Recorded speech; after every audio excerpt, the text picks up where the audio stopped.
பாண்டவர்கள் மற்றும் கௌரவர்கள். மகாபாரதம் படித்து கொண்டே இருக்க வேண்டும் என்கிற ஆர்வத்தை தூண்டக்கூடிய ஒரு இதிகாசம் ஆகும்.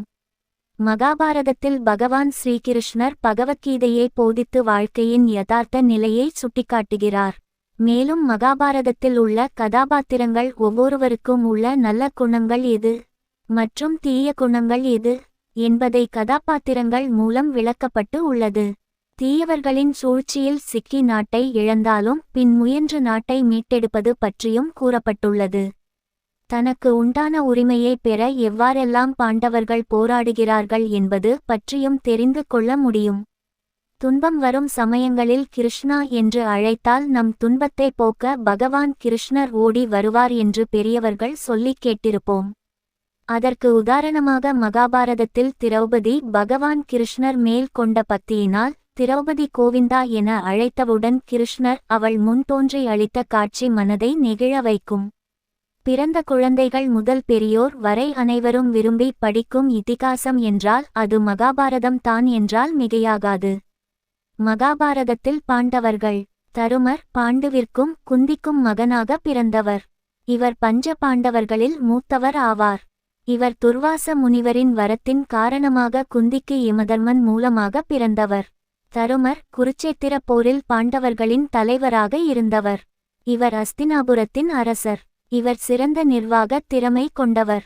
பீமன் பாண்டுவிற்கும் குந்திக்கும் இரண்டாவது மகனாக பிறந்தவர். இவர் வாயு பகவானுக்கும் குந்திக்கும் பிறந்தவர். பீமன் மிகுந்த வலிமையுடையவர். மேற்கு இந்தியாவில் பாயும் பீமா ஆறானது இவரது பெயராலேயே அழைக்கப்படுகிறது.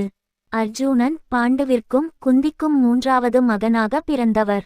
கிருஷ்ணரின் நண்பன். அர்ஜுனன் வில் வித்தையில் சிறந்தவர். இவர் பாண்டவர் மற்றும் கௌரவர்களுக்கு குருவான துரோணரின் முதன்மையான சீடன் ஆவார். நகுலன் பாண்டுவிற்கும் பாண்டுவின் இரண்டாவது மனைவியான மாத்ரிக்கும் மகனாக பிறந்தவர். இவர் அஸ்வினி தேவர்களின் மூலமாக பிறந்தவர். நகுலன் மிகவும் அழகான தோற்றம் உடையவர். வாழ்வீச்சில் சிறந்தவர். நகுலனும் சகாதேவனும் இரட்டையர்களாக பிறந்தவர்கள். சகாதேவன் பாண்டுவிற்கும் பாண்டுவின் இரண்டாவது மனைவியான மாத்ரிக்கும் மகனாக பிறந்தவர்.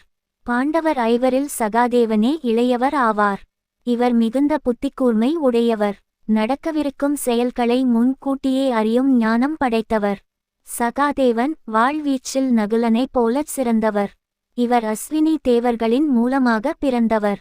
இவரும் நகுலனும் இரட்டையர்கள் ஆவர். மகாபாரதத்தில் கௌரவர்கள். மகாபாரதத்தில் கௌரவர்களின் பிறப்பு என்பது திருதராஷ்டிரனுக்கும் காந்தார நாட்டு இளவரசியான காந்தாரிக்கும் பிறந்த 100 மகன்கள் கௌரவர்கள் எனப்படுவர்.